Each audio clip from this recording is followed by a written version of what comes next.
James, this is probably, it's gonna sound, I don't know how crazy it's gonna sound, but it was almost surreal, man. When I told you I showed up and I was like, hey, I know you. And I didn't have a job. But not only safety, or yes, this is probably a part of safety. This woman saw me and she accepted me, everything about me. I don't have to hide. That feels safe. I don't have to hide. And I talked to you about like, even with my mother, I hid. Why? That's my mom. So I don't hide from myself. I'd love to be in a relationship where I wake up and go to sleep with a person that I don't have to hide from, right? And I have never had that, even with my mom. And now this is the first time I've had that. So not only that happening for me, but then this woman put her belief in me into action. She said, hey, you have a dream about an art and apparel company and you are thinking about getting a trademark, which costs money because I got to get the lawyer, talk to a trademark lawyer. She's like, here you go. I'm like, what? Wait a minute. What do you mean, here I go, right? She's like, yeah, I know you can do it. I see it in you, here. And we're worried about get the payback later, right? Which I've done. And it began the conversations that created this, because there was a different name, it was a different dream, and those conversations with that trademark lawyer, we were introduced to some resources that allow it to become this. But it's because of this woman's belief in me. Right? This dream has been with me for as long as I can remember, and I didn't know how to get to it. Yeah. That's beautiful. Yeah. How you feel hearing that and knowing that? It's so special. So, first of all, he's super special. Thanks, babe. Yeah. And I tell him all the time, I don't want him to forget that I see how special he is. And I know how special he is. And Likewise. thank you. And as an artist, as someone who I didn't realize I was doing this, but I have demanded myself to be able to express myself. And I feel safest when I can create and express myself creatively. And so meeting him, like you actually met him before I met him, and you saw his spark, right? I saw his spark, and I knew there was more than just a day job, because we all do it, right? Yeah. We gotta pay the bills until your creations can pay your bills. I've done it too. So hearing about his passion and seeing that spark and knowing that I'm unapologetically chasing, like my creativity and my creations are gonna pay my bills. That's where I am now. What a blessing. But to hear him have an idea, and like the Miles Davis metaphor you just gave, like he had an idea and it was an outline, right? I want to create. And so I'm like, well, in a way I'm going to be a creator and my king is not creating too, because that's just dry. That's a boring relationship. Like, I want your support. Yeah, sure. But like, I want to support you. I want to see him. What are you going to create? Yeah. I remember one of the things that you said to me, you said, I can't be with somebody who doesn't dream. I said that? Yeah. A word. Yeah. Ooh. I said that? Yeah, you did. Early. Damn. Luckily, I was dreaming. Yeah, luckily you were dreaming. But you always have been. Yeah. And so it's like, Yeah. I have people that have supported my dreams. And who would I be if I didn't support his dreams? Yeah. It just made sense. Yeah. It just made sense. Yeah, she trusts so dreams, for me, I think, maybe people might think dream like, I've got a dream is coming to me. But my thing is like, there as visions, there's always visions I have. And there's not like big visions, it's just, here's a vision for, like, which I'm watching you with this. Even now, you got a vision that you're trying to, right?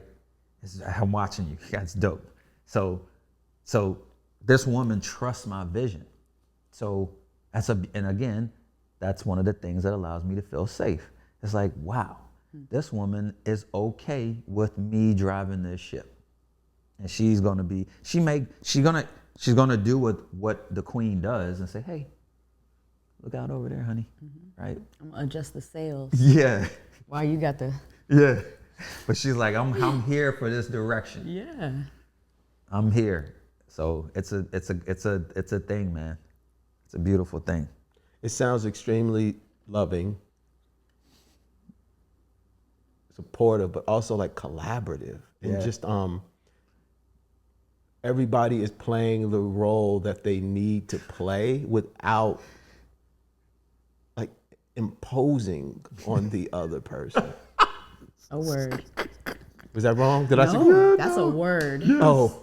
That's what's happening. Yeah. And it's taking work. Tell me more. Inner work to co-create. I mean, even just co-create in love, right? Yeah. To be in a relationship with somebody is co-creation. Like I'm trying to co-create joy and peace and love, period. But then to co-create in art, where art is so, oh man. Intimate. Intimate is a great word. Where you could just be so sensitive and Take things personal. yes. To collaborate with him in his vision, and he says vision, and I think imagination. Okay. Right. To collaborate in his imagination and to help his visions become reality has taken inner work for me, because I want to just help him. Let's go, make it happen, whoop, right?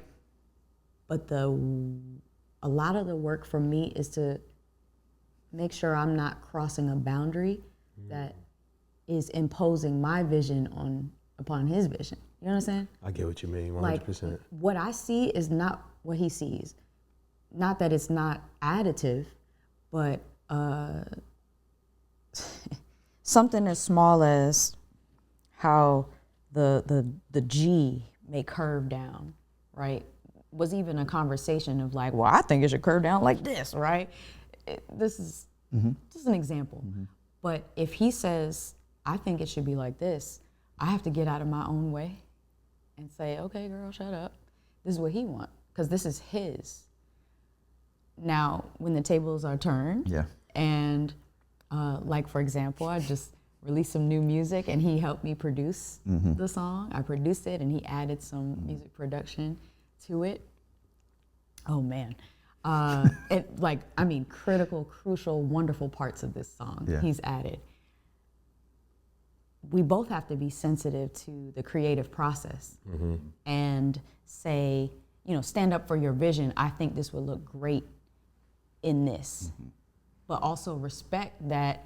What if the ideator is like, I like that, but not for this, right? It's that inner work of being like, I gotta respect him and what he says he wants it to look like. And respect conveys to me in that moment as a form of listening and honoring what you're hearing. Listening, honoring it, and then also getting out of my own way where I might think this is gonna work. And he's like, no, I like it this way. I want this to work. And me saying, okay. And not being Stuck on it? the emotion and the energy being a barrier to the process or the outcome. Right? Because now that's an opportunity for either one of us to take it personally. Me being like, yo, this my shit. Or her being like, this would work. yeah, and they're becoming combative. So it's the trust and the respect and that, and she's right, it worked both ways. In her new song, it was funny where she had gotten to a point of completion even after I had provided input and what I was thinking it would look like, it didn't. And she's like, well, I'm ready to put it out. And I'm like, well, honey, we talked about this. Listen, it doesn't sound like what we were doing. And I could see her looking at me like, this is the day I went and mastered it. What the? No, we're not. Right? I'm like, I'm done. yeah. I'm like, okay, right. But now I gotta be like, okay, I gotta somehow get out of the way, but still be like, but remember, right? Like, so it's the, and then she accepted, right? She accepted, even afterwards. So it was a cool thing. But here's another thing too, man. I think is special about her, and it's one of my characteristics, flaws, if whatever you want to call it. But when I get excited, I can't always articulate things in a way that makes sense for others. Okay. I just, right, I'm doing like this. It's inside I'm just doing crazy stuff. But I know what I want, and I know where I want to go, and I know what it needs to look like. And when you talk about roles, collaboration, she's sort of the tech wizard behind things, the graphics. And I'm like, I need it to look like this. And she's like, all right. She get in her Rain Man and writing the computers and shit. And then it's like, oh, yes, thank you. But I'm talking in a way that she's also having to be patient of like, what the fuck did you just say? Like, it's gibberish, Kareem. And then, but she's mastered my gibberish. In progress of understanding his gibberish. It ain't no mastering here. Like, but you giving me too much. You giving me listen. It's a work in progress. These kind of relationships that get disturbed when we don't take the time to know what it is to sing, to know how to get close to the mic again, or to get something. Singing doesn't make it happen, or maybe.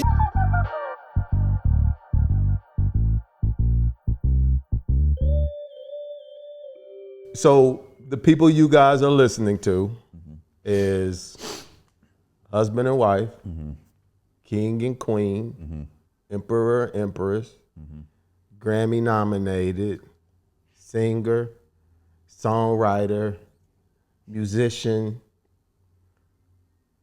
clothier, furniture, jewelry designer, Desiree Jordan. You could tell it's Desiree number one because she's the woman over there, and she's got the big smile. Anybody who sees her knows that it's the smile in the eyes. Yes. And along with her is her awesome, dope-ass husband, King Kareem. King Kareem. Thank you. You want me to do the bond? Want me to add the bond on the bond? Okay, we good. Okay. Thank you guys so much for coming, man. I like starting the conversation that way because I feel that it kind of sets the tone for how we move forward with the energy, because it is. I try to at least create something as natural as possible. I thought about getting you on before y'all started dating. William Carr came on, mentioned you. He did? When he came on, yeah, he mentioned you. Bro. Tamara came on and mentioned you. Wow. And I was like, and I started following you, I think maybe shortly before William came on or something like that. And then I would see you pop up and you would just be so passionate about your music and like your performances and stuff. And I was like, come get her on. And then your name just kept coming up. And then this brother tells me, and I was like, oh shit, like I got to get him on eventually at some point. But thank you guys for being here. Thank you. Thank you. We could talk about a lot of shit because y'all do a lot of shit. Trying, man. Y'all doing. Let's get that out the way. Yeah. Desiree, you just released a song. Yes. I Can Do It. Yes. You did it. We did. Yeah. You said that he added some production to it. Talk about the song. Okay. I'm so excited. I'm so excited. I first produced the song in 2016. I was living in New York. Oh, okay. And this was actually during my first marriage. And when you produce a song or even write a song, sometimes you just give it a name of how you feel real quick. It might be like watermelon, right? Just Okay. it needs a title just so you can come back to the file. At that time, I titled it Tired. And the only melody I could come up with is like, I'm tired of the this, I'm tired of the that, right? But there's something in me that doesn't want to write music that is stuck on a negative. Yeah, like a low frequency. Yeah, I don't want any low frequency music. I don't want to release that. Okay. I know there's a purpose for it, but I just couldn't see myself singing that. Like, you go on tour and sure, other people can maybe identify with, oh, I'm tired of this and this too. As time progressed, I couldn't find any words for it, but the production to me was cool. So I just let it sit, and life be lifing. And it was after several years of introspection and growth and inner work and joining forces with my Care Bear, my Captain Planet heart. After being in the right space, in the right frame of mind, with the right person at the right time, the words started flowing to me last summer. And I respected that. Just like, okay, this is what it is. And instead of I'm tired of these things, these aspects of my life, it transformed into, if I can see it, if I can hear it, if I can feel it, then I can be it, I can have it, and I can do it. Like, oh, it's giving me chills, because I think those are the things that I've had to really like study and pursue in the last several years of my life, is confidence, telling myself that I can do it, and sharing with other people, right? We're sharing this. You got a dream for art and apparel? We can do it. You can do it. You got a dream for conversations that trigger people and inspire people for change, for the better? You can do it. So the song is like, Yo, can I just say so special. real quick with the song, and watching her growth since we've been together, like, you wouldn't think that this woman doesn't have the confidence, like, right? Look at her. And she performs. So it's like, but that's what you do. Like, you should, why, what? But behind closed doors, she's like, oh. And I'm like, wait a minute. What? You're a tiger, like, right? And so, but she's owning that tiger now. Yeah. And I'm seeing it. So it's dope. So the song is a part of her ownership of that tiger. And when I talk, I'm around enough artists to know that that is there.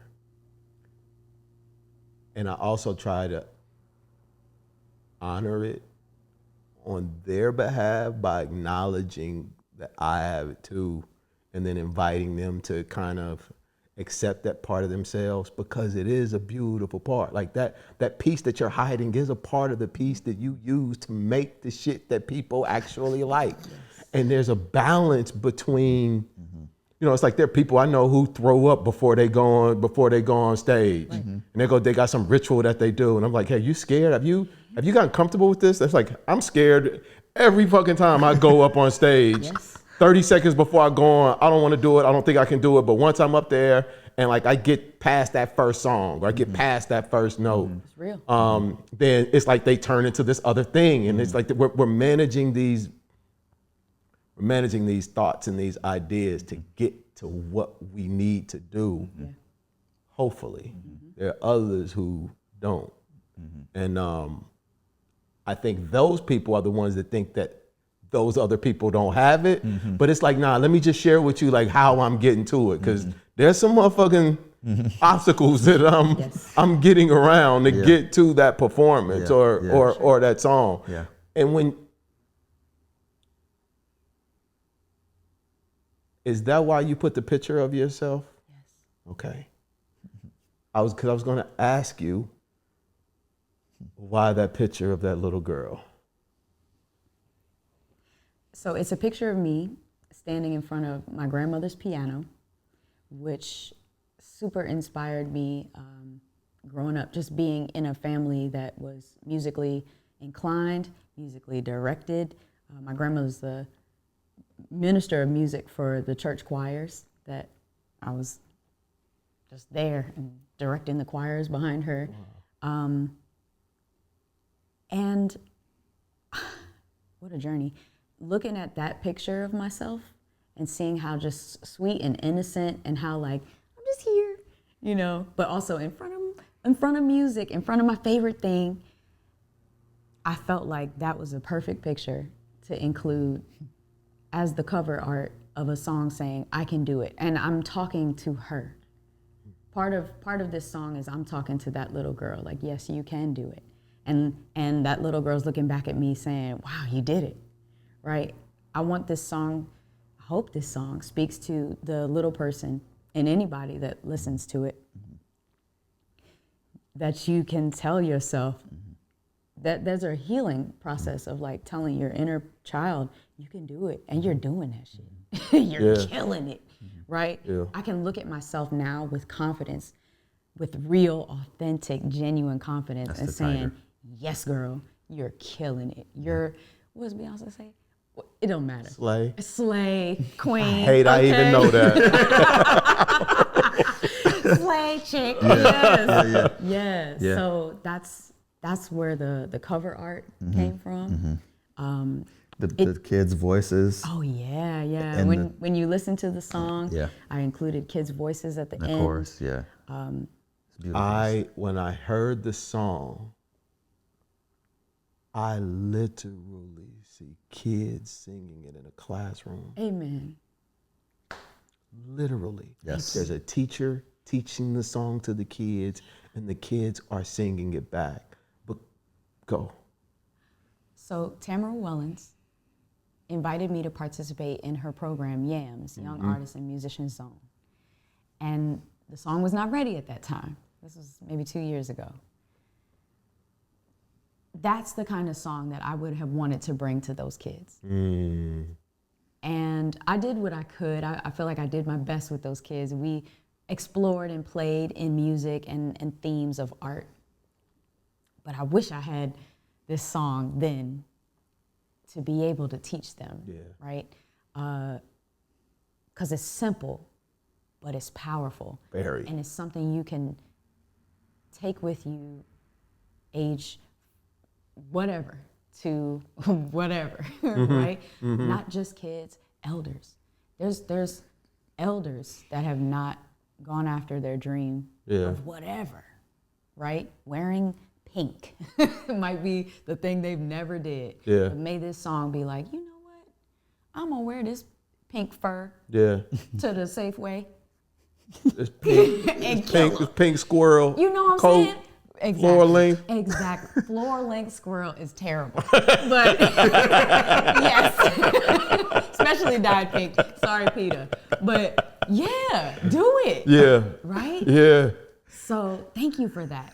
Yeah, I saw it. It was the first thing that came. It was the first thing that came to my mind, like the picture. Awesome. What parts did you do, man? Like what would you add to it? The 808s. What are major parts? You added the major parts? So The 808s. the major. What's the major? So there was two things I think that were critical. There's in the second verse, she changed her cadence Of the how I delivered the melody, the writing. Yeah, and she again, bro. I was like, I understood that I was in very sensitive areas, right? It's like Badu says, I'm an artist, I'm sensitive about my shit. Yeah, you're not a singer. How you gonna tell me how to sing what I just came up with? I do this, Yeah, nigga, yeah, what? right. Right? Because I'm like, Okay, right. But what again makes me feel good. She appreciates me and sees me. She's like, she knows I consume music. Like, it's probably a problem. No. How much I consume music, but it's a solution. But thank you, babe. Yeah. But she trusts my ear, so I can say, hey, as a consumer, this sounds better, right? Or this hits differently, not maybe better, but differently. And do you want it to hit like this? And I can say, this is where it could do this. Mm-hmm. So she trusted the double up that she did in that second verse. And then the 808s. So it's an uplifting song, but right, the way the production was prior to putting the 808s in, it was fluffy. It didn't have still gotta have a edge, a grit a little bit to it, because you're a journey. It's a life's journey. Mm-hmm. Everything ain't clouds and rainbows and rainbow bright and fairy tale, right, and feathers and stuff. Nah, man, it's muddy. So where's it? Boom, boom. Right? Where is that? And she let me tell her where. And it was bro, I'm excited because I get to now create music with this woman. I'm gonna tell you the moment that was most exciting to me. I don't know if I've ever told you this, but when we had the headphones and I was trying to explain it to you where it goes and how it should sound and what you already created. And we listened together and you're like, tell me. And I said, here, and then you hit the keys, and I was like, fuck. It was like, it was in synergy, synchronicity. It was a beautiful experience, man, to talk in a different language. Yeah. It was the first time that I was open to and inviting him to participate in music production with me. Mm-hmm. And we've been together for several years now, right? Yeah. What triggered that, you think? Inviting him to participate? Trust. Okay. Trusting his musical ear. He puts me on to so much music. The type of music that I am familiar with is a lot of like, I'm a performance artist and an original music artist, but I perform primarily cover songs, ranging from Sam Cooke to Motown to Fleetwood Mac to Shaka Khan, right. 90s rock, Alicia Keys, going into R&B. So Aaliyah, exactly. Yeah. Yeah. Right? I saw you. The stylistics, right? Like a little bit of everything, but definitely I would say the songs that are like popular, right? The things you hear on the radio. Or growing up watching MTV and VH1 and just Sunday morning, or no, every morning there's a halo hanging. Sugar Ray Leonard, that's who it is. Or Sugar Ray. Sugar Ray. Yeah. Yes, yeah. Right. Okay, so because he's introduced me to so much music that I don't often gravitate to, because when it's not time to sing, I like to be quiet. Yeah. Like balance. Yeah. Right? So, but when he plays music, it's everything. It's electronic. It's, what's her name? Bjork. Mm-hmm. It's, we listened to the Tron album soundtrack. that Nine Inch Nails just it's produced. It's incredible, by the way. Yes.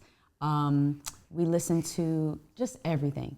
So knowing his ear and being like, okay, I like what you did. Sorry.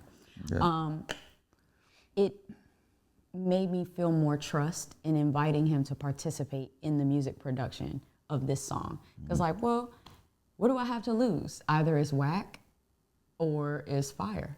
Yeah. So, or if it's whack, we can make it move fire. It around. Yeah. But he's also been asking me, can I please participate in your music production? Can we please produce together? And the way our schedules are, with him being in a school building during the day, and by the time he gets home, I'm going off to perform at night. When are we producing music? Or on the weekends, we're trying to catch up on rest, or I'm gigging. Yeah. So that trust, going back to the conversation about safety and being communicative about our needs and our desires to co-create together, us co-creating his apparel, it made me trust more. Finally now, like, all right, let's see what you're talking about with this music production. And then also that patience of trying to understand his language. That is not necessarily my language. Oh, the gibberish? Gibberish, yes. He's like, and I'm like, what? Clicks. Yeah. Clicks and grunts. I want to hear, it's a lot of clicks and grunts. More grunts. And exasperation. Yeah. Yeah. But yeah, to include him in the process and then to trust the process, to trust that even when I said I'm done with this song and he's like, I can't really hear. And it wasn't ego. That's me having to check my ego. That it wasn't his ego being like, I can't hear the part I added to the song. It was, this song is not hitting, it's not slapping the way that we were making it slap when we produced it. And I'm like, all right.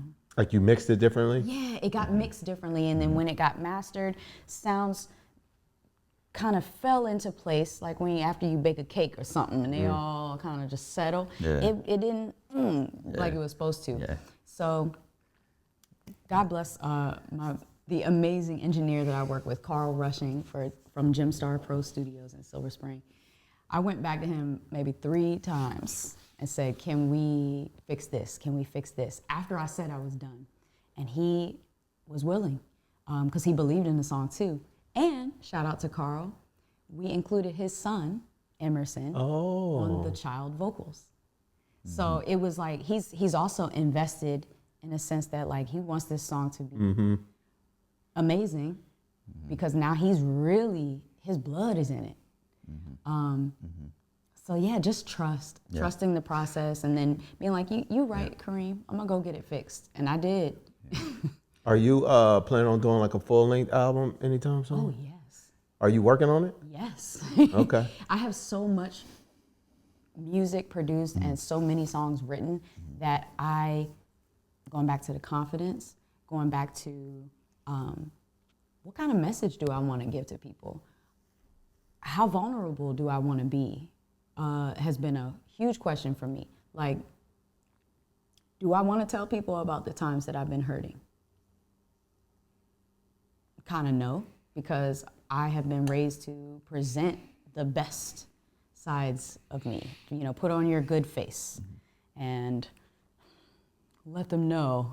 But like, at this point of self-discovery, it's like, oh yeah, no, I got songs to put out. And so your answer to that question was yes, ultimately? Okay, yes, good. Yes. Thank God. Okay. Be quiet. I was like, you want to tell, like, yeah. Yeah, but like you said, it doesn't have to be from a miserable place. Yes. That you tell the story. Yes. Which is why I think there's hurt in this. I can do it, but it's from a higher frequency. Yes. Of like, man, I've been hurt. Yeah. I am hurt. Yeah. Still. Yeah. I hurt others. Yes. Yes. I hurt others. Yeah. Correct. Yeah. And we can still all rise from it. Yeah. Yeah. Can I just do a shameless plug for her and everything that we do? So the music, her album, right? We're doing this launch party. It's launching Vulgarik because we're gonna have more items. Album will be launched. Released. Oh, so so the plan is to release it next month? No. Year. Well, I'm sorry, next year. May Sorry. May 2nd, 2026. 2026. Center Pocket and Bowie is where we're having the venue, the first launch party. Shopping party, launch party. You'll get to buy product from, we're gonna have a boutique. She's gonna have her album. She's gonna perform. It's gonna be all encompassing. So Art, just art. Ugh. Yeah. Okay. Yeah. May 2nd, 8 p.m. Center Pocket and Bowie. Gotcha. Yes. So, give me 1 second. Mm-hmm.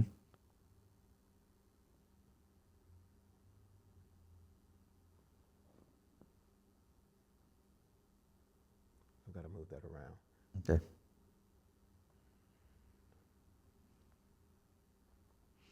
So talking about the music and creating with the music, it sounds like you guys have also, it looks like you guys have also been creating other stuff. Yes. Yeah. So I'm listening to her talk about her opening up and allowing me in.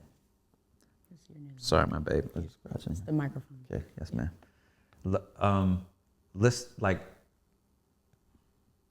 So for the first time in my life, James, I've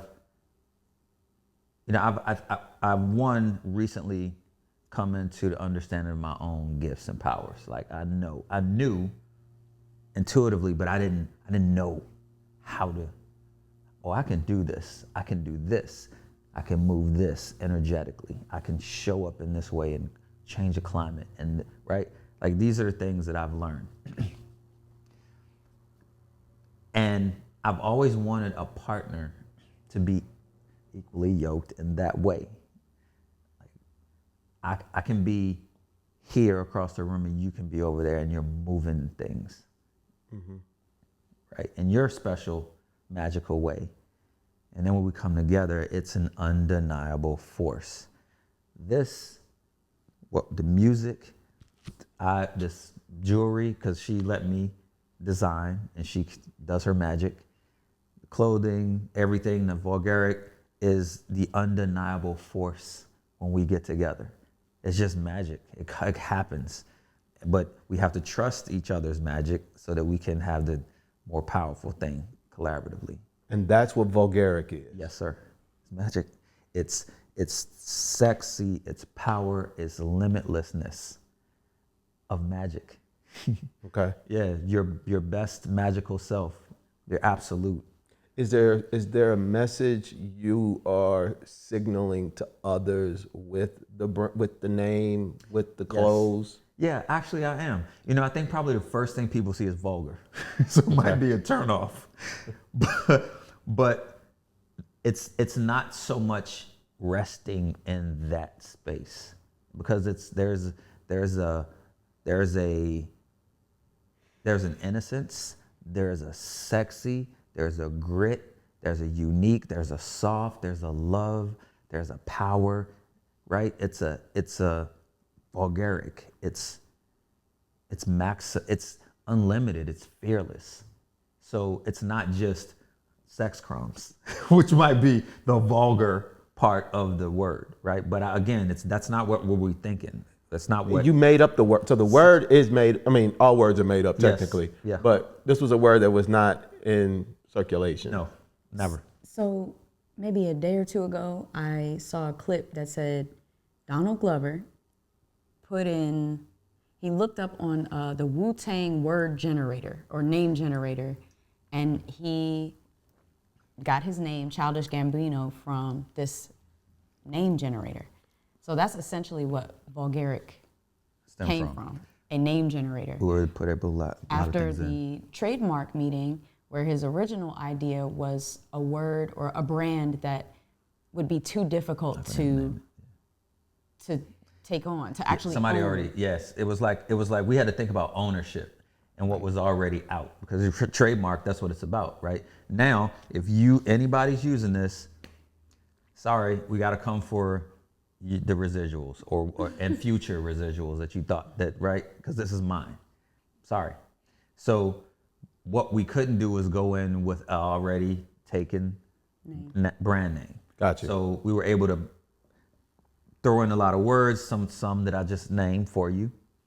And this is what came out. I'm like, one of the many things that came out. And so I saw this and I was like, that's it. So what you described conceptually, like what it is, like what it represents from a product standpoint. Mm-hmm.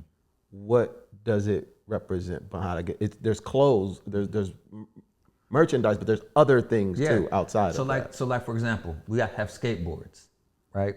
You got pro decks like that can give you like more advanced. Are you a skateboarder? I used to skate. Yeah. Okay. Yeah. And is that why you pick skateboards? I just think it's so skating for me is like it's like a rebel thing. Okay. Like I used to. Do you remember Back to the Future? Oh yeah. When they grabbed onto the back of cars. My guys and I, we thought that was what the cool thing to do. Yeah. Right. So I was in Alaska.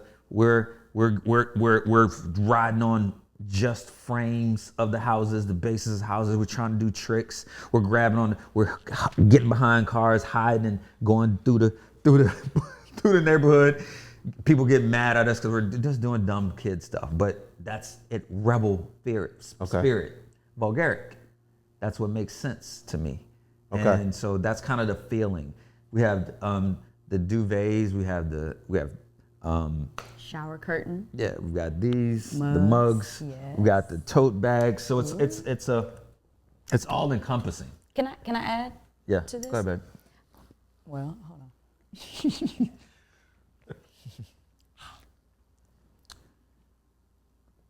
Kareem is expressive in his style. That was one of the things that I've day one loved about him is his style. He's different. I don't know if the camera can see his boots, but we're just going to mention his moves. I'm not gonna put them okay. boats not Yeah, on my yeah, not on my platform. No, yeah, okay. Not on. That'll be a photo shoot later. Well, I'm gonna take a picture and put them up right here. right. Y'all gonna see this brother's boots. One of the coolest things to see Kareem do with Vulgarik is to style it in so many different ways. So you can be Vulgarik in your casual wear, or just like last night, he styled one of his Vulgarik shirts with a whole suit and went to a CBC event.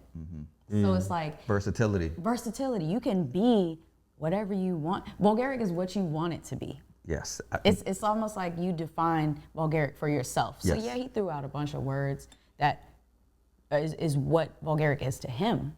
But I think that's what's so cool about art is that art is what you want it to be. It's subjective. It's we got casual, it can be sexy, it can be chill. Yeah. It could be sporty. It could be sporty, it could be professional. Upscale.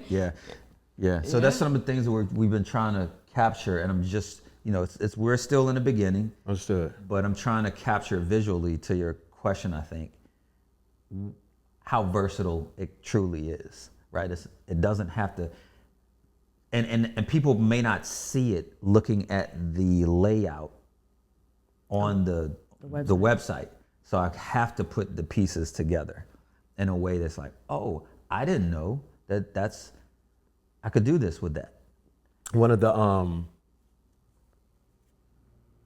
biggest challenges I had in the beginning was learning how to tell a specific story and using visuals for that. And I didn't have a clue what I was doing or what I was trying to say, because I had this idea of what Tune the Fork was, but it was very difficult for me to communicate what it was. And I still struggle to a degree now, but in my clips and in my storytelling, I was always trying to tie it back to what I felt the why and the mission of Tune the Fork. In the beginning, a lot of what I was doing, I was just doing something because I had to do it. It's like when you go into the gym, you might be doing your reps wrong, but you at least in that motherfucker, right? And and then you figure out a way to get it right. And then I remember feeling like, oh, I've got a rhythm now of how to do this thing. And then I went back and started looking at all of the earlier stuff that I was doing. I was like, man, I was just kind of all over the place with that. And so I started deleting stuff on certain parts, and I was like, yeah, I don't think that reflects what I wanted it to reflect in that moment. And I start, shaving some of the edges around a little bit, but because I think, and not to say you're bad at telling the story, I'm just sharing more like my struggle of telling the story visually and with other things. Right. When I first started, because it's hard to communicate. Yes, sir. That. Yes, sir. And that's why I'm okay with. I'm all ears, because she does a lot better at delivering Thanks. and a message and articulating things. And I see it, but I might not be able to help you see it. Yeah. Yeah. So, yes, anything that you can provide in your journey to help me understand how to better communicate the vision. I think the more you do it, like you're committed. This is one of the things I talk about in relationships. I am committed. Yes. You can do anything if you're committed. Yes, sir. Yes. Yes, sir. If you're committed, that motherfucker will refine itself through the process. Yes. Yes. Because you're committed. Now, if you're inspired, that's some other shit. Because you can you can get uninspired very quickly. Yes. Hit an obstacle. I don't want to do this shit no more. Right. But I feel you have a commitment level to it and a genuine desire to improve and be better. Which I think it'll work itself out. And I think I'm saying I'm trying to connect to. I want to know what you're telling me when you wear that shirt. And then I want to know what I'm telling people when I wear that shirt. And so if you're telling me when you wear that shirt that you can be any motherfucking thing you want to be, Yes. Yes. you just got to pick it, Yes. Yes.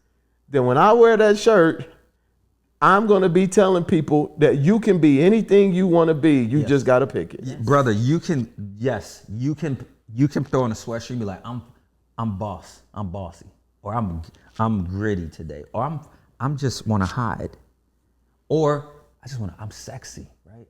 Or I'm fearless. It's you, right? But I want people, when they see it, to know they're not confined by anything. It's you. Yeah. You. You know what I mean? One of the things I like about this, and has taken me decades of acceptance, is not caring what other people think. That has been a huge part of my journey of overriding this paralyzing fear of what other people think about me from what I'm wearing, from what I'm saying in song or in an interview or just at the grocery store, right? To be free of that worry and care of what other people think. I think Vulgarik is a perfect example of that. Yes. It is so like, what do you think it is? liberating. What do you think it means? Yeah. If you think Vulgarik means Dirty Diana, okay. Yeah. That's what you think, right? Yeah. And that's okay. And that's okay. But it's so freeing Right. to be like, I don't get IDGAF. Right. What you think about what I have on? I know I look bomb in it. Right. But it's not Feel limiting. good. It's not limiting to just one thing. What do you mean? So like what you're saying if it's Dirty Diana, yes. Sure. But it's not just Dirty Diana. Right, right. It's Playful. right. Yeah. Right. Explorative. Right. It's fun. Right. And that's the limitlessness of Yeah. the brand. Yeah. Right? Let me read that joint that you put in there. Hope I can still stand by it. Say that again. We were like, wait a minute, you pulling up I receipts. hope I can still stand by that. Yes. No, you. Vulgarik is unique, elegant, mysterious, provocative, sexy. Yeah. Yes. A mindset in which you completely own your life's narrative as the brightest and most freest version of yourself. Period. Welcome to Vulgarik life. That's it. Yes. That's it. So one of the things that Kareem has heard recently from sources, and one of the things that I have been told for the last couple of years in artistry, is to have like an elevator pitch, right? That 15 seconds, it used to be 30, but now in our attention spans, it needs to be like TikTok, 10 to 15 it seconds got you worse. of help me understand why I should care, right? So even that description, although it's beautiful and eloquent, lengthy. it's lengthy. it's not Yeah. like, People can get lost. I don't know why this just popped up in my head, but that song, if you don't give a damn, I don't give a, Right. right? Like that kind of quick Yeah. slogan Yes. is what Vulgarik Is. Yeah. needs. Yeah. right? Like my slogan for music is keep good music alive. And you can determine what that means. If you like the screaming metal rock, that's good music to you. Yeah. If you like old school gospel, that's good music. It is what you want it to be. So that's what we are working on, condensing Vulgarik down to A one hitter. yeah, like it is what it is. I had when I started, I had listen, help, heal, repeat. Yes. That was my hashtag, and I'll even Yes. put it.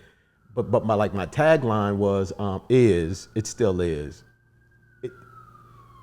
I don't consider it an elevate pitch as much as it is like a mission statement. But Tune the Fork is a disruptive content creator that seeks to produce new patterns of thought, speech, and imagery.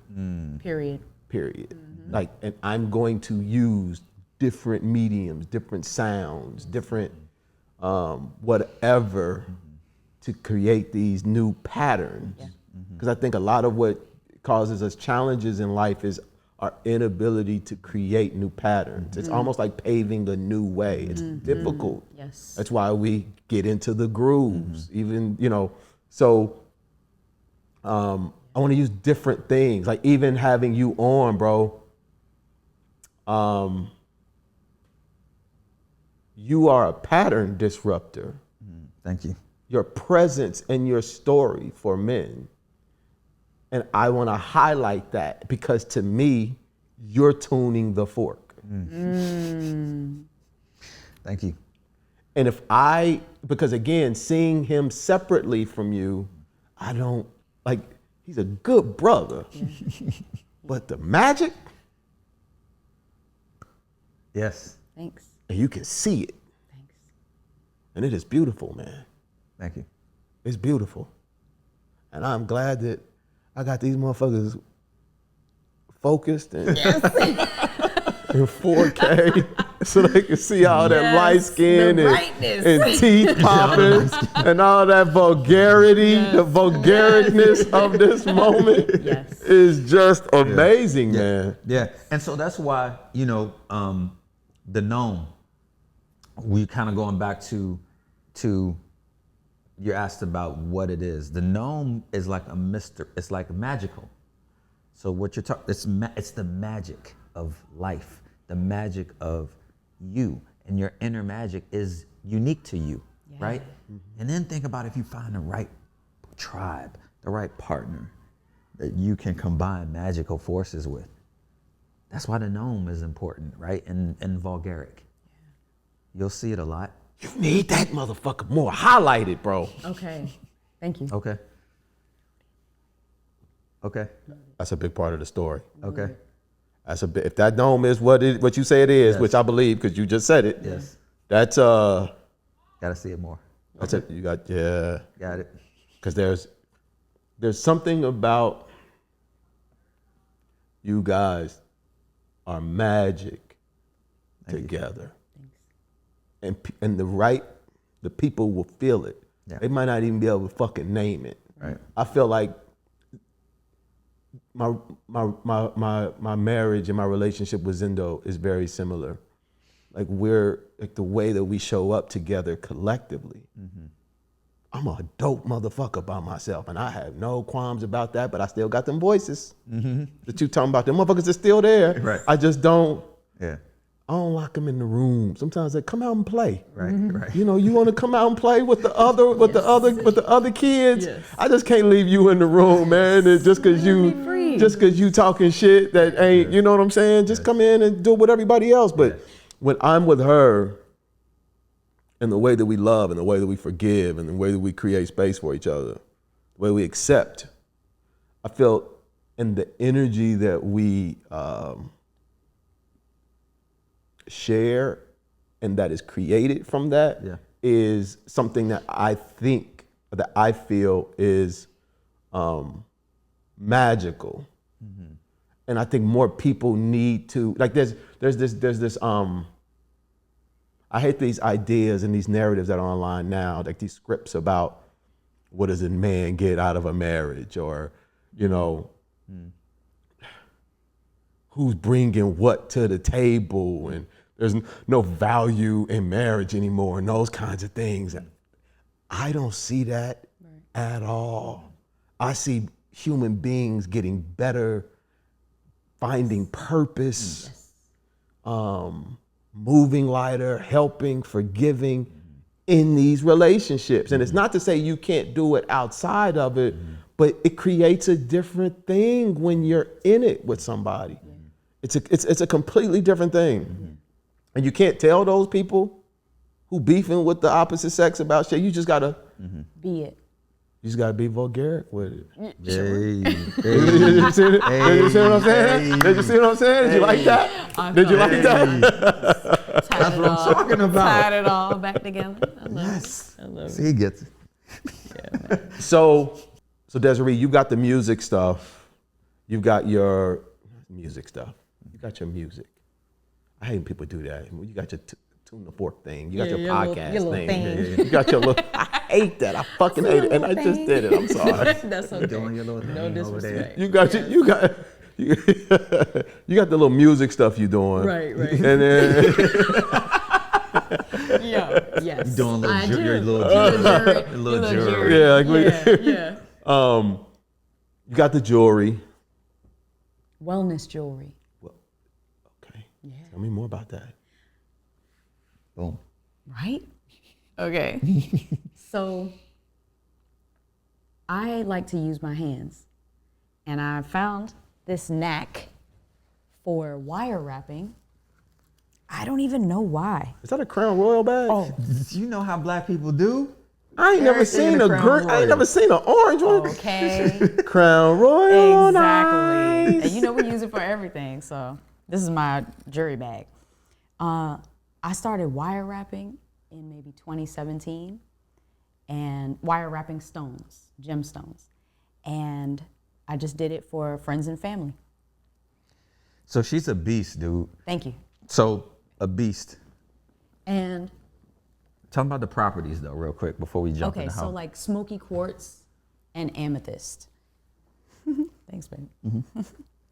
What I'm fascinated by is not just my knack for looking at this stone and putting the wire around it so that it is still minimal, but also like secure in holding this piece that's going to be dangling around your neck.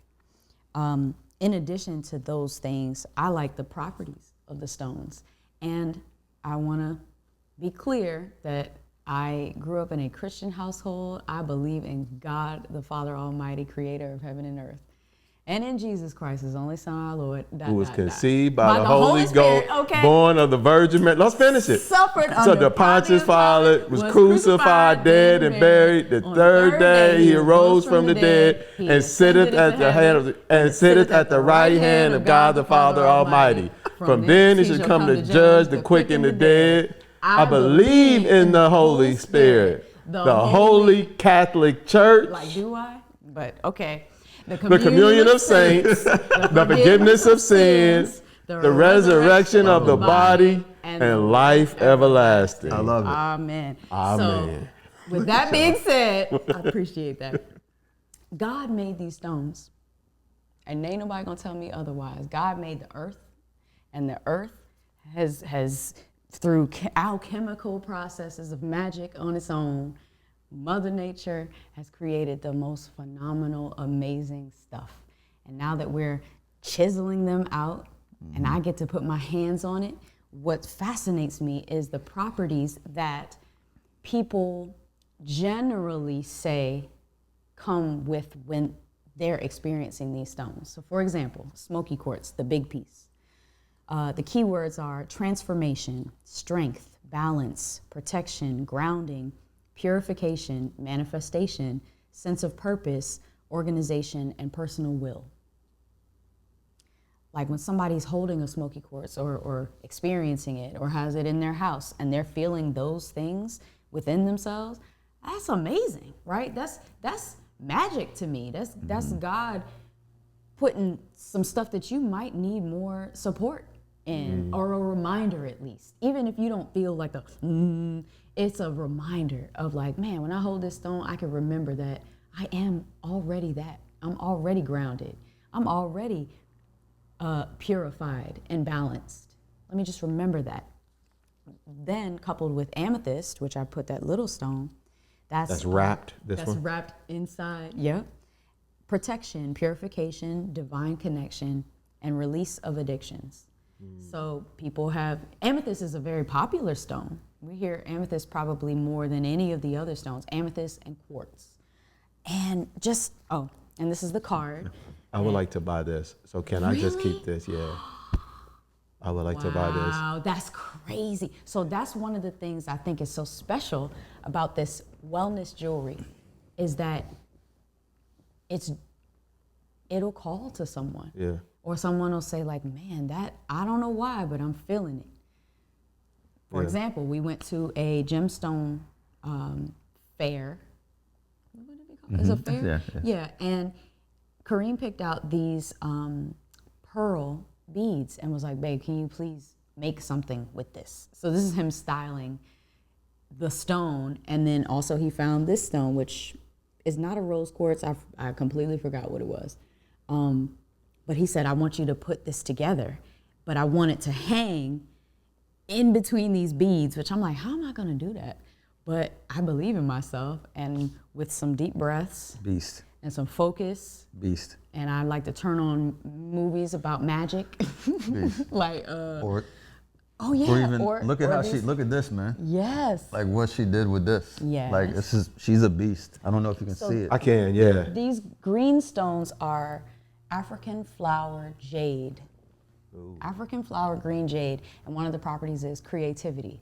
And when I saw those stones, I just couldn't help myself. I probably shouldn't have bought as many as I did. Okay. But who cares? They'll be disseminated to the earth at some point. Yeah. And when I create with them, I just feel incredibly creative. Yeah. In fact, I made a whole she has a headpiece with those green stones, it's little amazing. small ones, that I'm like. And it looks great. It looks. 5-year-old me would never have thought that I'd be making jewelry and accessories, headpieces out of these stones that we're finding. But like, it just gives me so much joy. Yeah. And then when I go to vendor tables or I post it on my Etsy page and I share it, I have to remember it's not about making money, which I love. Mm-hmm. The Virgo in me is like, I love security and I love a bag, a full hefty bag. Understood. So, right? I'm with you. Like I ain't even gotta spend it. I just want to know that it's there. Yeah. Right? Yeah. But it's not about making money. It's about like sharing that joy that I got from making it with the person who is receiving joy from wearing it. Mm-hmm. Right? They could just feel it. Mm-hmm. And if you don't, that's cool. Some people don't, but some people do. So I went down a whole rabbit hole. Nah, I asked a question. Connected? Yeah, Okay. so all right. This is a separate endeavor. Like I said, y'all do a lot of shit. Yeah. What's the name of the company for? It's called Our Voyage of Wellness. Because, and God gave me that name, when I was first thinking about like, I can make this a business and I could create, bracelets or things. Maybe people don't wear bracelets. Maybe they just like necklaces. Maybe they just want a crown headpiece. Maybe they just want a little chain. It's more than just my voyage of wellness. Wellness is balance, mind, body, spirit. It's not just, I'm wearing some stones and I'm gonna feel it when I hold it. Wellness is like, it's within your DNA. It's in your mindset. Mm-hmm. So if you feel better in the mind because you're wearing your pearl, whatever the properties are with pearl, great. Yeah. Then you're getting what I was hoping, what God told me to call it. This is our voyage. We're together in this journey. I'm not the only gemstone maker, right? And that's cool. I'm not the only person. Look, there are people that wire wrap around me like crazy better than me. So it's not about me. It's about us. And you know what's funny? Listening to you, I don't think I shared this with you. So when I saw where this at CBC, and I was channeling. It's crazy how things were happening.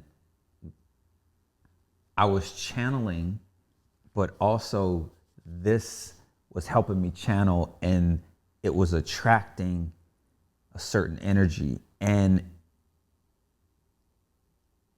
it was I was being how do you say it was I was interesting. You were like magnetizing. It was a magnetic thing that was happening. Energy. Yeah. So I know it was me, but I know it was also this and the properties that are part of this, but I'm also, it's not just this. Yeah, like, it's working together. Yes. Yeah. Exactly. Right? You are not the stones. The stones are not you. Yeah. You're just like, you're not these clothes. Right. You're not even anything that you have on right now. But if you, in combination with what the masses have said, like, this makes me feel like this. Right. Plus you wearing your style, like, this makes me feel like this. I'm fresh. I'm me. I'm different. Yeah, I was feeling regal, and I was being treated that way. Yes, yes. So in that sense, I feel like that's an aspect of wellness too. Yeah. To know that you're a king. Yeah. Is to be like well in the mind. Yeah. To be at one with It's yourself. like my energy was demanding the regal treatment that I was getting last night. Yeah, but then he's crazy. not seeking it. Right. He's just being it. Yeah. Yeah. Being is something that comes up a lot in my conversations. Yeah. Because I think we feel like there's a lot of discomfort. I don't think we let other people be either. And I think that's because we don't know how to be with ourselves. And it's like a flow state that you can get in where like everything just seems to be in line. Not like, to me, I think it's the alignment. Yes. Agreed. Like, I've been living my purpose my whole life. Otherwise, I wouldn't be living. Yeah. But I just wasn't aligned with it. Like, this wasn't aligned. I wasn't aware of it. Yes. And I think it is important to be aware of what it is, because our brains do give things value and meaning. And because if it's not happening around you, if you don't recognize what's happening around you, it's like remember the quote that would be up a lot of times, God, I was walking on the beach and thought I was alone. Yes. And there was only 2 footsteps. And you'd be like, I was carrying you. Yeah. And you'd be like, oh, shit, you've been carrying me the whole time? Yes. I'm walking around this motherfucker the whole time being carried and didn't even know it. Yeah. I just had to align with it and become aware of it. Yes. You said when you were a little girl, you never imagined doing that with the beads, right? Oh no. I saw that you sang the national anthem Hey. with the head wrap. Yes. Okay. Did you ever imagine you would be At the Nat singing the Stadium. national anthem That's for a Major League Baseball team? Was that something that was monumental for you? It was super special. Could I imagine it? Yes. You did? And Okay. I'm gonna give you some shout out. I gotta shout out some people.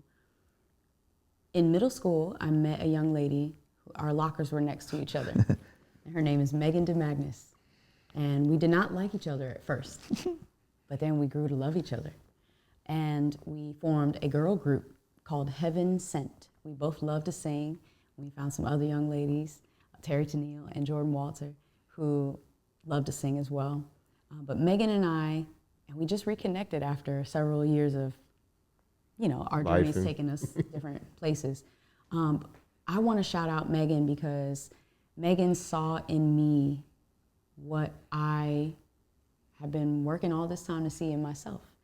And Megan would sign us up to sing the national anthem in our high school football games and basketball games to my, not detriment, but I just wasn't really about that life. I wanted to sing in the practice room with her, just for ourselves and for our friends. And so it was a huge, like, she's a part of why I am singing the national anthem at the, what do they call it? The Nationals. Yeah. I also sang the national anthem in 2011, maybe, for the Wizards, at one of the Wizards games. So it's like, could I see myself back then singing the national anthem? Yes, because of her. Because of Megan. But did I want to do it? No. But now that I got that call, shout out to my brother Jerome, an amazing, phenomenal singer, who this year had said, you know, my voice is not where I want it to be. Let me call on somebody who may be available and who can deliver what was needed. And this was Negro League night at the Nationals game. Oh, okay. So I got to sing the national anthem and I got to sing Lift Every Voice and Sing. Huh. And I'll be posting that soon, maybe even in February, because I don't like to oversaturate with a bunch of, I feel you. like, my camera reel is crazy. That's a nice hold too. You know to what I drop mean? that joint, Yeah, like, that's gonna be a nice hold. I was gonna post it August 11th, which is the birthday of James Weldon Johnson, and his brother John wrote Lift Every Voice and Sing. John's birthday was August 11th. August 11th came and went. Shout out to John. Thank you for your composition. Shout out to you, John. Yeah, appreciate you. But why not post it in February, right? When it is for us. Yeah. So singing at that game, oh man, I wasn't nervous. I wasn't afraid. I was also surrounded by love. My sister was in attendance, Cassandra, and my brother Jerome was in attendance. Even though he wasn't singing, I was like, please come anyway. So I'm flanked by support and love. I am girded with the confidence that I have been cultivating in myself. I've also been taking voice lessons. So my voice coach got me together. She's an opera singer. And she was like, don't you sing it with all that. Oh, no runs. Yeah. You don't need to do Whitney Houston. You need to sing it the way it was written. I said, you right, girl, okay. And I did. And it was so well received by the people who came to hear the national anthem. I mean, they came to see the game, but they're not trying to hear. I'm not going to tell you what they're not trying to hear. I don't know. Right. But I know they appreciate. They're not trying to hear Jill Scott. Correct. Unless it's Jill. I mean, Jill, do you? Oh, right? I thought you was talking about her rendition. Oh, yeah, no, exactly. They are not that night. Not never. It was, you know. I know. Yes. Yeah. But doing that and then being styled by my husband, because I was like, babe, what I'm going to wear? And he said, please, that dress that I picked out for you. And because he's amazing at seeing what would look good on me. He picked out this dress that I would never have bought for myself. But when I put it on, I was like, oh shit, I'm magic. This is, right? It made me feel good. And then he said, and you're gonna wear the headpiece and the green necklaces. And I was like, really? That's kind of loud for that purpose. But what it did was that creativity that I felt when I made those beads, or when I worked with those beads, I felt that same creativity when I wear it. I felt the same confidence that I've been cultivating, that authentic confidence. I had the knowing that I'm a good singer and I can do this. I had the knowing that I'm supported. Even though he couldn't attend, I knew that he was rooting for me. For sure. And was like, yeah, you got this. Go get him, Tiger, is what he says to me before I go perform. To remember who I am. And then it rained hard in the mug that day. So bad that the game was delayed. So if you let that shake you, you can go out there and be terrible. Yeah. Right? I'm thinking we starting at 6:30. We didn't go until 8 to the field, because but was there a rainbow and a beautiful, bright, beautiful, sunshiny day? Yes. And then doing it, I was just like, yeah, I'm supposed to do this. Purpose. I'm supposed to do this. My dream as that little 5-year-old in that picture was to sing for people. And to see that I'm like invited to do it and asked to do it, yeah, it was like, Yeah. That's amazing. Yeah. Shout out to Megan. Shout out to Megan, okay? When I received my Grammy, my first Grammy, I'm gonna thank Megan. So so you didn't want to sing in front of people? No. You just wanted you and Megan and the other girls to just sing and do y'all thing, like just basically have a group with no live performances. Yes, this even dates back to growing up in the youth choir, where my pop would be like, "You're singing the solo," because he was one of the directors, with his mom being my grandmother being the minister of music. He saw in me that I love music and I love to sing. He made me sing solos, and I'm scared as I don't know what. But if it were not for people like that, my pop, Megan, who were like basically taking my hand and pulling me onto the stage, I would be making beats and singing my songs at home, and they would not surface. They would not be heard by others until I felt this confidence, right? But I feel like confidence is a practice. And yeah, I wasn't even thinking about that. I love music, and it made me feel good when other people felt good. Yeah. But am I eager to go up to the stage? Yes and no. Yes, because I can turn on that acting, that ham, that like, camera's on, let's go, right? But is that authentic? Not back then. It was a persona that I had to create to feel comfortable being put in those situations. What I saw, which was beautiful, is her standing in her power, her she's her authentic self. She was present, and there was no facade. It was just her. At the game? Yeah, man. Yeah. And your energy, your voice was angelic anyway, but your energy, even though you weren't doing a whole lot of movement, was you just did so much, yo. And you telling me after the fact how many people came up to you throughout as the I game. walked around the stadium, the upstairs area, or even as I'm leaving. I think part of it was, you see this girl with this green helmet on. you will know. Magneto I just saw her, right? My Magneto helmet, right? of powers. Like, you're not gonna forget, she sang the national anthem. Yeah, not at all. But so many people complimented me and said that they really enjoyed what I did, and they didn't have to.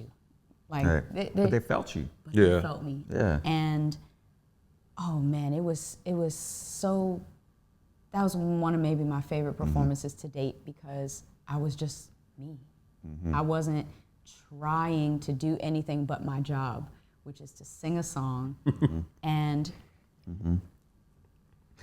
what my coach says, my vocal coach, shout out Miss Chrysaline, she says, put a smile on your face so it can put a smile on other people's face. Like, you're here to do a job. You're not here to get accolades. That's not what being a vocal performer is about.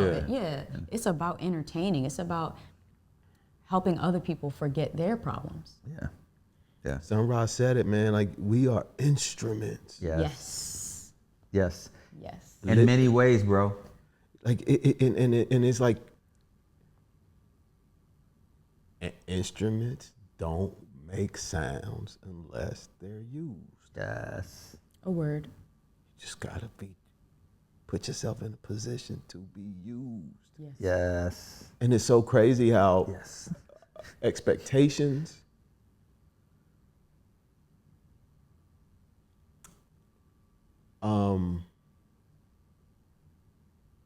and the transactional nature of like our functions between one another, it's never it's like I don't want to be used because I'll feel used. And it's like, but that's like why you're here. It's like, don't use me. But then it's like, nah, use me. It's such a weird thing to try to process and balance in your mind because like, oh, he used me. It was like, you'll never hear Trumpet say that. Yes. That's a great That's point. true. It's a great point. Yes. Motherfucker picked me up and Yeah. made Use these me songs up. with me. Yes. That's what you were made for. Yes. That's what you were. Wow. Wow. So we're made with like all of this shit is so backwards, man. Yeah. Like, and we're what I feel about like where you are, like in your music and like in your art and what you're creating and where you are, like there's this life starts getting good now. Yes. Yes. Like all that shit, you know, divorces, Yes. things not going right, Yes, and yes, yes, fear yes. and doubt. Yes. That's there. That's gonna always be there. Yes. But we Yes. got familiarity with it all. Mm-hmm. We know the North Star, and we're very. I think, you know, I'm watching y'all, man. It's really weird. Not weird. It's beautiful to just see. It's rare for me to see it because there aren't a lot of people. Like the way you look at him is a different thing. It's a different thing. That's my baby. It's a different thing. That's another Exactly. time. Exactly. Exactly. Like that's a whole nother conversation, right? But man. you can. It's a beautiful thing. Like it gives me Charlie Kirk, Donald Trump, Doge, National Guard, racism, homelessness. Okay. Okay. Okay. Right. There's that. And You then can there's this. steal, and then there's this, Yeah. and I can choose where my energy is. Yes. Brother, I am in the happiest place in my life. Not because of this, but I'm choosing. Yes. But I like how this feels, so I'm choosing. You choose this. Yeah, I want some more. Yes. Right.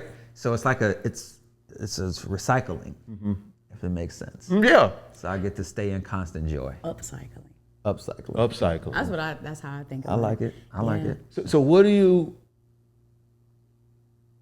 Have you guys hitting a point where you're choosing it when you didn't want, when it didn't feel good? Yeah. Have you hit that yet? Okay, how'd that go? It's going. You want to? Oh, y'all in it now? Yes. man. Okay. Yes. We just had a disagreement. Couple of weeks ago. Yeah, About 2 a weeks couple ago. of days. Yeah. About a Okay. week, And roughly. But it, and you we know. still choose. Yeah. And we still Yeah. choose. Yeah. I'm so glad y'all were honest about that because Yeah. if you were looking, motherfucker wouldn't even think that y'all had nothing that like no sprinkles. Yeah, but Oh, and they that's be so perfect. not. No. Yeah, and it be sometimes it be major because it's a sprinkle, yes, but we haven't reconciled certain things within us to allow us to show up in a way that doesn't make it major. Yeah. So everything is like a big deal. Yeah, Everything. yeah, yeah, and I'm super guilty of, Okay. of that. Yeah. I So- think also like extremes. So it sounds like you're experiencing in just looking at us is an extreme of love and joy and like presence and peace. And then when we feel even just a 20% away from that, it feels like hell. You know what Okay. I'm Yeah. saying? Okay. Like, why is this not The 100% bliss. love and Yes. joy and bliss, Yes. right? Like, this is terrible. Yeah, and we might Fuck just this. might be just down the little street a bit, bit, right? yeah. A couple of percentages away from 100, but it block feels away. like fucking zero. Yes, yes, Yeah. it can. Yeah. But then Sorry, I'm it's sorry. like, No, it's good. we remember, Yeah. we Yeah. can remember. Yeah. what it normally feels And that's the like, what choice. we're aiming for. Yeah. What that's the choice. Yeah. Yes. Yeah, and a committedness, Committed. right? You're committed to that choice. Yeah. Yes. Getting back to that. Yeah. The action, right? Yeah. The belief, Yes. sustaining that belief, like all of that's part of the commitment, dude. Yep. So And I think when men do it, I got this saying that says, when a boy becomes a man, the women around them heal. holy smokes. And the boy becoming a man doesn't necessarily have to be the romantic man in that woman's life. Right. But boys have to become men so the women around them can heal. A word. And there's so many women Holy smokes. You got to coin that, bro. that are looking for us to become men. I don't even think they know how to ask for that No. in a loving way. Yeah. Yeah. Right. Yeah. Instead of, why aren't you? Because Right. what man is willing to admit that he's walking around this motherfucker like a boy yeah. Yeah. with all his actions, Yes. all his energy, all of his decision making reflects it, right? So, and I forgot where I was going with the thought, but that healing, that transformation is what I feel takes place in that dynamic. Because it's boy shit that we shedding Yes. through that process. Yo, James. So I thought I had reached a level of man, and now I'm realizing, oh shit, there's a whole lot. There's more levels. There's more there. As I am Yeah. in this. Yeah. But the where I was did allow for some healing. Yeah. But I can be and now she's challenging me to be a more of a man in her way, right? But then I can also help her heal even more, right? So it's a win for everybody. But I'm like, oh shit, Yeah. I got some more growing up to do. This motherfucker. We both do. Yeah, and then We all that's do. and that's the because like when you think you there, but I think you need the confines of a commitment, in order to reach those heights. Because I think the natural inclination is to do this, Sure. and you can go further out without necessarily going up as much, or you might just be going out and it'd be a lateral type of thing. Yes. When you're committed, like you do this. Now you might do this along the way, Yes. like but the objective, like there's a focal point, a precision that always pops into my head when I think about relationships. Like you're choosing this thing, and the thing isn't necessarily even the person. Right. It's the idea of like a. It's hard for me to put it into words, but it's not because there's so many things in that point. There's like a better me, a better her, a better family, better friends, better life, better world. Like everything is better if I do what I need to do for that. Yes. And I don't get to say that I didn't reach it because of what she did or what fucking Donald Trump did. Like I am responsible for that. Yes. Solely. And I gotta shed a gang of shit to focus on that. That's why, going back to what you read about Vulgarik, it's your life's narrative. You're the author. You're creating it. Our relationship. Yeah. We're creating. We're it. creating We're it. the author We're the of yeah. this bliss. Yes. Yes. Yes. Yes. So speaking of creating, there's more to create. What do you have on the horizons for Vulgarik? Oh man. Damn. A great question. It is. I would love to have an experience. So that launch party being one of a type of an experience. When's your launch party? May 2nd. What is the launch party? I'm not familiar. I don't think I've ever heard about it. Okay, so May 2nd, 2026, we're Center Pocket and Bowie, but it's the atmosphere that you're gonna feel from Vulgarik. It's a shopping party, but it's an experience. You will be able to, maybe words, we've talked about words and what Vulgarik means, but it will be a feeling that you'll have. You'll feel the limitlessness that you are. You will feel the power that you are. You'll feel the sexy, the mystery that you are when you show up. And then collectively, it's gonna be a magical time. And I wanna duplicate those magical times. So you want to create, so where you plan on taking Vulgarik is to create these spaces that people get that exist within to express themselves and experience themselves in all the ways that you're. And buy some things that they like, right? Yeah. Yeah, right. And you're working on an album. You got a name of it, the title? Not yet. Okay. Not yet. You got some ideas though? do. I feel like you did. Okay, that's what I was gonna ask. Okay. Yes. When is that album? When do you plan on releasing that album? I would like to release it, if not on the day, before the week before, the week of, just in alignment with the Vulgarik launch shopping party. Yes. Yes. Because just an explosion of art is what we need to do, Yeah. right? It's like coming out the gate, like just kicking the door down with our creativity. right. In addition to music, Right.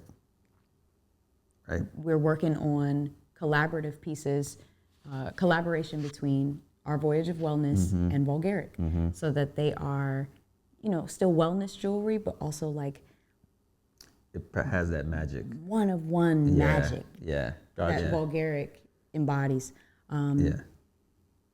Vulgarik launch party will be not just about what's currently out, but what's being created for the Vulgarik boutique. Yes. So these items you can find on threadless.com, the vulgarik.threadless.com website, which is a really cool site because we've created images that can be printed on whatever you fancy. Yeah. We have pillows, couch pillows. Okay. We have shower bath mats, the shower curtain, tote bags and mugs and things. Print, like you can print artwork. Rugs. Yeah, print on demand. However, the boutique will be images that have been like handcrafted. Yeah. And we're putting our own physical, actual touch on these Vulgarik Yeah, to pieces. make them special. Yeah. I Something like about that. Kareem that I really love is that I feel like he's one of one. And you could probably attest to this too. Like, I have never met anyone like Kareem. And so that's what we have been communicating about creating for the boutique. Yeah. Is that we want to create one of one pieces where, maybe there might be a limited run. Like Yeah. there's 5 of these shirts, but not 500. Yeah. Right? Right. There's only one of these necklaces available, which is like, wow. Yeah. Dang, I'm the one that got it. Yeah. Right? No, Yeah. There's no Yeah. commercial recreation Right. of Yeah. this Of the boutique magic. experience. Yeah. It's magic. Yeah. Magic don't look the same Yes. multiple times. Yeah. It's Yeah, that yeah, and Yeah, that's it. yeah. I like that. Yeah.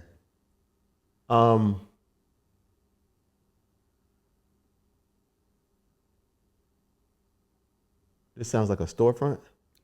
Not a storefront. We're looking to have like a traveling party. Yeah. So, like for example, right here, it's a center pocket. If the It's name a doesn't billiards speak. place. Sorry. Obviously, it is a billiards place. But we can alter the location a little bit to create the experience. We're looking at also other bars, Other venues. at other venues, right? Got you. Okay. So just at each location is going to be rooftop pools, right? So like And not just in the DMV, but like it can be Vegas, worldwide. LA, yeah, wherever. International. Right. A Vulgarik Right. experience Right. in England. you know? Right? Yeah. So just trying to, move it, Yeah. move the magic. While collaborating with other people. So yes, we're collaborating together, but the idea is to be in collaboration and community with other people. Yeah, So I if love we're that. at a bar, we'll be collaborating with, women-owned, Black-owned spirits. Yeah. Shout out to Leah, Yes. who was the owner of Center Pocket. Center Pocket. And she's also responsible for housing other Black liquor owners. Liquor owners, right?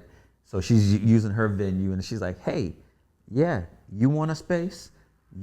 This is collaborative. You're gonna bring me attention. You're gonna get attention. It's all gonna work. Yeah. Yeah, it's us, man. I Being love that. magical. So working together. Yeah, I love that. yeah, And it's something about, I think, where a lot of people at our stage in life is, shout out Virgo, it's me. It's you. It's me. What day? that's Hey, Chill. 7. to 7. That's why y'all teamed up so well with the jokes. Shut up. Okay. Well, We met before, but when we came in, it was like, oh shit, we could be cool. Like we gon' Yeah. yes. Yeah. So, the chemistry was there. Yes. like the collaboration thing is like I spent so much time trying to convince myself that I didn't need people. Ooh. And That's that a I could Virgo do thing. every motherfucking thing on my own. Yes. Ooh. And that was so untrue. Yes. I want to do everything as much as I can with other people. I want to Yes. win together. Yes. I want to lose together. I want to figure shit out together. I want to create music together. I want to be in collaboration, because the idea like that things are made better in conjunction with other people. Yeah. All of it. And all that time before, bullshit. Yeah. Yeah. It was necessary. There you go. Yeah.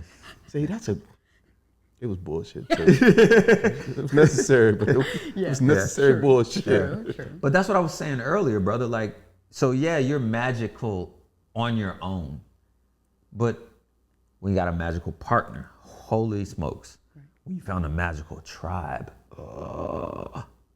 what? Yeah. Can you accomplish anything? There is the limitlessness of the magic. What? There's nothing we can't shift. Yeah. Literally, bro. And nothing that we can't create, a reality that we can't create. Amen. We're too magical. It's too much. Each is too unique, and then collaboratively it's just undeniably unstoppable. What would you tell a dude who said, I don't see why men get married. There's nothing in it for men. Marriage is for a woman or for whatever. Shit. What would you tell that guy? You think you feel safe on your own. You haven't felt what safety feels like with a woman who allows you to be safe, right? Who justifies your safety. I tell her all the time, I was like, yo, I'm the most powerful standing next to you. Hands down. There is without a doubt that my hue is brighter. There's without a doubt. So why would you want to limit your hue? Why would you want to limit your magic? That's what you're doing, staying over there in isolation. Let it in. When we met, she was like, I'm a witch. I was like, yeah, I'm a warlock, wizard. That's wonderful. That's wonderful. What would you say to a man who said women don't have the capacity to create safe spaces for men. I would say to that man, you haven't met every woman. How do you know? And if you dare to believe that there's a woman out there for you that does have the capacity, may you manifest that. Yes, that's what you got to believe. That you can manifest it. Yes, Absolutely. there is, that reality Yes. is available for you. Yes. You have to believe. Yes. If you, man, wake up on the frequency of all women ain't shit, That's that's your what reality. you're going to create. I do believe that we create our reality in conjunction with God who's created us. I believe that that man doesn't know the God in himself. Ooh. He doesn't know that he is God. To know that there is a woman who knows she is God. Ooh. That when y'all come together and the God in me sees the God in you, and we are in ever worship and praise of the God that created us, boy, bye. I like that. I'm glad I asked you that question. I don't know why I did. Thank you. So I do, I'm glad too. but I'm glad I asked. I had a buddy that came on, and he and his wife, they're empty nesters now. So they had 2 daughters, and the last one's out of the house, and now they're trying to date again and find each other in this space that they find themselves in a relationship. And one of the things that he said was he struggled with sharing his needs. And they've been married for like 20 years. Wow. And I asked him why did he struggle with that? And he was like, he was afraid that if he communicated, what would he do if she couldn't meet the need? So I think that's limiting, right?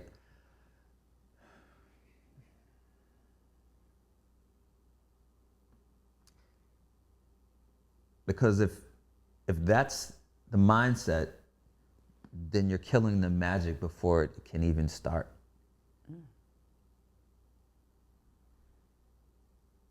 So if you have to believe that you can manifest a woman that can meet your needs.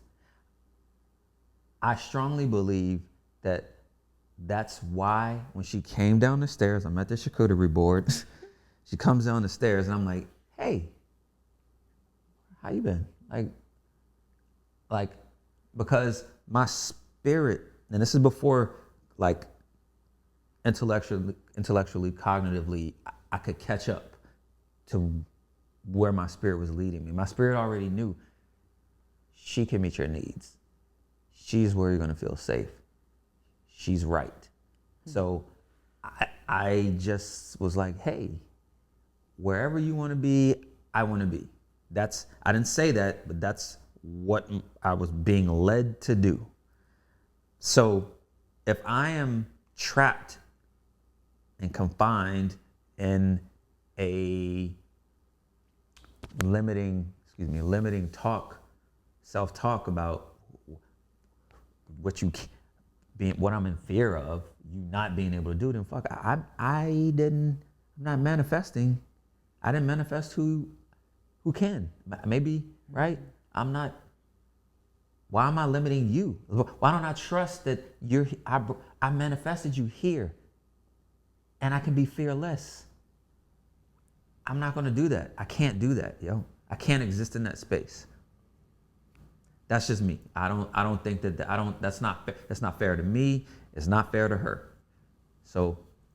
But what if she couldn't meet, what if she legitimately, go ahead, I'm sorry. I want to add to that, but answer that. If in 20 years from now, empty nesting, right? With like the brother's current reality. If he's afraid that she can't meet his needs, and if he pushes through that fear and asks and finds that she can't meet his needs, do what makes you I feel like pursuing joy and personal peace is more of a priority than trying to make somebody do something or be something that you need them to be. So if in 20 years, Kareem and I have said this, like, if we find that we're growing together, but if we had grown apart after the kids are out the house and we're not meeting each other's needs or we're not hearing each other, please, for the love of God and for the love of yourself, go find that peace in yourself and that person that can meet your needs at that 21-year mark might be out there, right? Because maybe that first marriage or whatever marriage they're on, right? Our first marriages got us to where we needed to be up to a certain point. But like, pursue that joy. And if that joy is not in that person anymore, and there's no reconciling of, You can't talk about it. yeah, we can't talk about If it. we can't talk honestly and communicate. openly about the needs not being met and where we go from here, then that's problematic too. And it's not what the problematic, I feel like the solution is like a plant. Cut the branch off Right. and let it grow anew. If it's not that person, yeah, sure, it hurts because we're so conditioned to want to be holding on to the thing that we said this is gonna be. But like if we did that in our first marriage, would we be here today? Right. No, we wouldn't be happy the same way that we're happy. Right. We wouldn't be necessarily pursuing our personal passions in the same way. Right. We had to let go of those relationships, marriage and other relationships. Right. So if that brother is like, I'm afraid, and then if he tries anyway and he still meets, unmet needs, bro, save yourself. But Save her. Yeah, but it also doesn't have to look like a complete separation. No. A cut, right? Because there's also, there's love there maybe, there's an investment, there's a connection. So maybe it's just this void isn't being filled. Okay, well, wife, let's talk about how I can fill this void, right? And how are you willing to hear it, what that looks like? Yeah, like you're supposed to be my person, my partner. Right. If this is a business, Right. the business of love, Right. the business of Right. living our lives together, Right. we should be able to have our quarterly meeting, Right. and Yeah. check in on Right. what's profit and what's loss. Right. And I think they ultimately, to be fair to them, they ultimately landed there. I think when the conversation came up, it was at a point in time where they were figuring all of that stuff out. Yeah. Because just because let's say I got a need, that doesn't mean it's realistic. Sure. That doesn't mean that it's even your responsibility. Yo, yes. And it's just like, okay, I got this need, and be like, okay, just because I can't say it, you leave. Yes. Like there are a lot of things that kind of go into it, because what if I need from you? What if what I need from you impacts what you need? Yep. And then and when I really, because ultimately I think what he was saying is, I'm embarking on something that I hadn't done, Respect. and it was new, and I was responding in ways that demonstrated more old patterns than new patterns. And so that old pattern, if I'm gonna be honest, was I didn't know how to communicate my needs. And so now I'm in a fucking situation with a man in marriage for 20 years, expressing my needs. Right. Yeah. When I tried to do it, it was a blockage because I wasn't really, there were kids in the house that everybody's focused on all the time. And it's both of their first marriage. Right. So they're both kind of like doing this at the same time. Yeah, like learning themselves at this new And each other. Yeah, and each other. After 20 years. After 20 years, without the no shots to children, but the attention that is required. Yeah. That focus Now you gotta on refocus something. And that was something he said that stuck out to me hella. He said, see, because me and this was an episode, me and my homeboy, we had just got married. You know, he was like, when you just meet somebody, you are clear. Yeah. You get to communicate your needs and all of that kind of shit like real early. Yeah. When you just in it. Yeah. Right. Imagine after 20 years and not really fully being connected with it and what the process of imagining what the process of that looks like, trying to discover your needs, number one, and then trying to share them shits. And you like, oh shit. Right. I've been married to this woman for 20 years. I genuinely love her. Mm-hmm. What if I said this is the thing that I need and she doesn't? Do I divorce a woman after 20 years for that? Do I feel a certain way? But it's kind of what it's like, damn, I don't know. I'm not used to being rejected in this way by this person after 20 years. And so it sounded like it presented a challenge for him that he eventually overcame, but it was a challenge that he wasn't anticipating after being married for so long. Sure. I don't think she was anticipating him expressing his needs after 20 years. Because if that was That's new. like the routine, right? You develop a routine. Our routine is, I don't hear that you have, I don't even know that you have needs. Right? The needs are, do we have a roof? Are the children fed? Yeah. Mm-hmm. Right. We got money coming in. And do we have pay the bills? Correct. Yeah, security. Are we providing for this lifestyle that we've created? You have personal needs. You want me to listen to your, not listen to your day at work, but like listen to your heart. We've never had to do that in the last 20 years, or we've never done that before. Yeah. That's one of the things I think I felt was critical in the beginning of our relationship. What I did not want to repeat, from previous relationships, I didn't stand up for myself and saying, hey, this is what I need. I'm clear about it. I want to communicate it. Do you have the capacity? Can you do it? So it's kind of like the non-negotiables, if you will. And that still comes up. Yeah. Especially when we have moments where my action provokes you to think about your need, or your action provokes me to think about my need. Yeah. So several years later, because of those early conversations, we're still able to go back to that need to be heard. Yeah.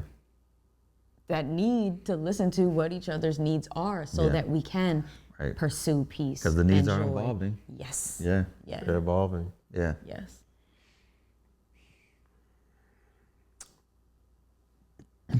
I appreciate y'all coming, man. Man, thank you, Thank brother. you for the invitation. How y'all feel? Great. Great. You feel good? Yeah. This is our first time. This is our first time, I don't want to say being interviewed, but in conversation on camera. And together. At our wedding, which, thank you for coming. Oh, thank you. When I was invited, I was like, hell yeah, I'm going. I love, and I love y'all. So I was like, shit, of course I'm going. So there was some, one of Kareem's closest friends gave him some feedback that He was like, we can tell who does the public speaking. Yeah, 100%. Yeah. And I was just a ball of emotion, right? At the time, my mother was on her way out physically, and I'm ushering in new love. I was a ball of emotions, and I didn't realize just how that was going to show, right? And so I was like, all right, fuck it, man. I'm just gonna let it fly. Yeah. She was like, and no. And we have a direction. Chill. So what we discussed on the way to this opportunity was I have had practice emceeing or presenting or performing in front of people, And I asked him, has he been interviewed before besides like a job interview? And he mentioned that he was interviewed for this program that he created as an assistant principal and was interviewed by one of the local news channels. Yeah. He said he felt comfortable being asked questions, but to just like an interview question being like, so tell me about yourself, like that was akin to our wedding almost, in that like it's like, well, what do you want to know? What do you want me to say? What do you want to know? That's one of my things, man. I'm like, I hate that question.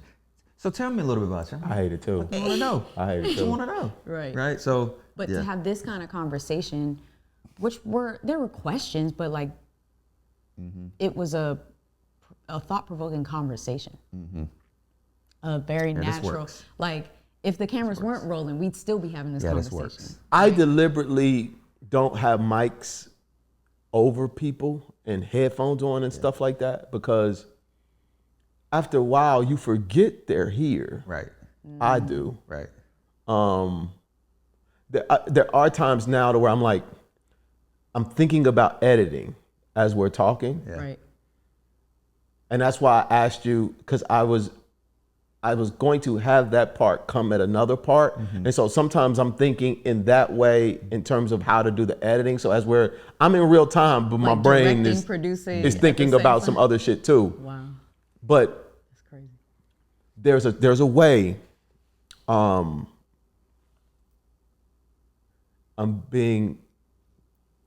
can I ask you some questions?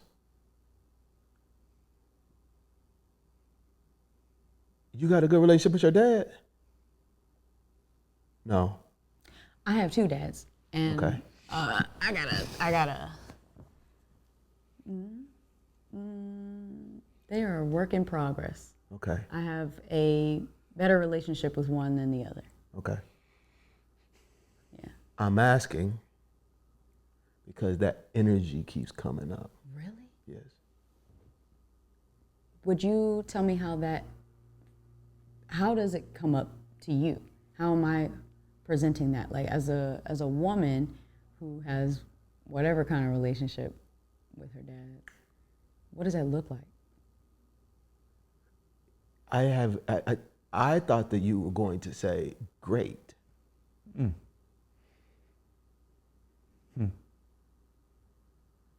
I thought you were going to say great. Because why?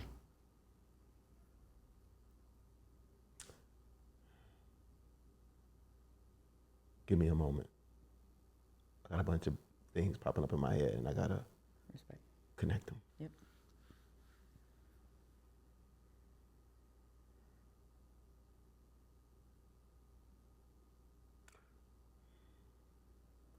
You're special. Thanks. Extremely special. The way you care for this brother feels like you've seen it done before and that it was done for you.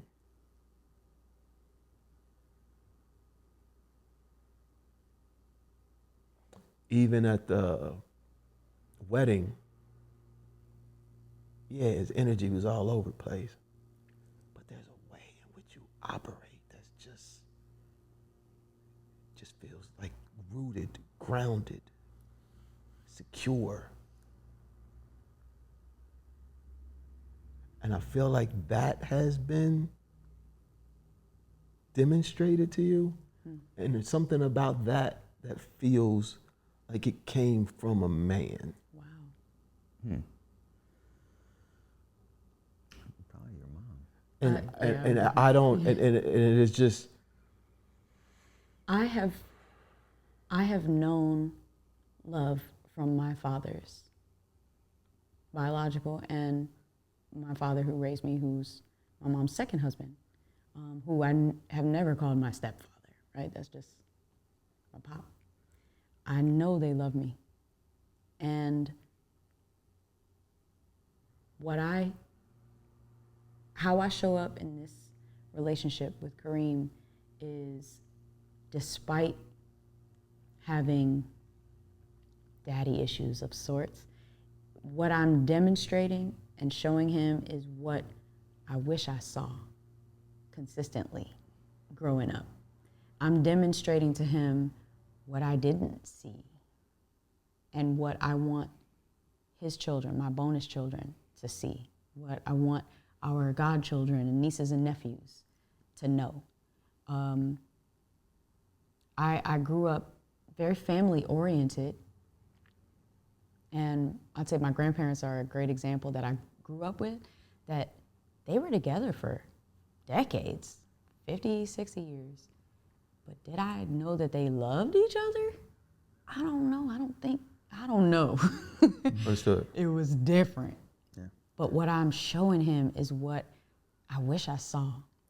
Which is why I think she's special. Because you're going back to like, you're special. And I'm like, and I know the trauma behind the scenes with the dads, right? And I'm like, but I'm like, God damn. Yeah. Like, I want him to have something I thought I saw, yeah. something that in reality, maybe I saw glimpses of it, Yeah. but I want him to have Yeah. a version of love that I was delulu about. I want us both to experience that, like, I grew up on Disney movies, that like, Yeah. happily ever after, Yeah.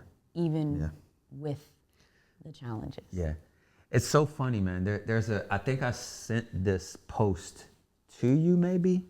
And it talks about when two people find each other, a woman who, like, she's just special in the way that she is and can nurture and can give and is a lover, but hasn't been appreciated or respected or valued for who she is. And then a man who hasn't been given the safety, who hasn't been loved in the way that she loves me, but I'm a lover, and right? And the two things come together, and it's like, holy smokes, you're the missing puzzle piece. Mm-hmm. Like, for her to hold space the way that she does, is just unlike anything. It's unlike anything. I'm compelled. I can see it. And I love people, you guys are giving me so many things, so many examples. Because there's stuff that I'm working on in my marriage, and seeing you show up the way that you show up, and the things that are activated in her because of you showing up that way, I got some more work to do, brother. Vulgarik. Vulgarik. Yes. That Vulgarik work, baby. And I appreciate y'all Tune so, the fork, sir. Yeah. so much. Tune the fork. So much so. Yes. Yes. Thank you. Thank you. Love you guys, man. Yeah. Love you Thank you, back. brother. God Thank bless. you.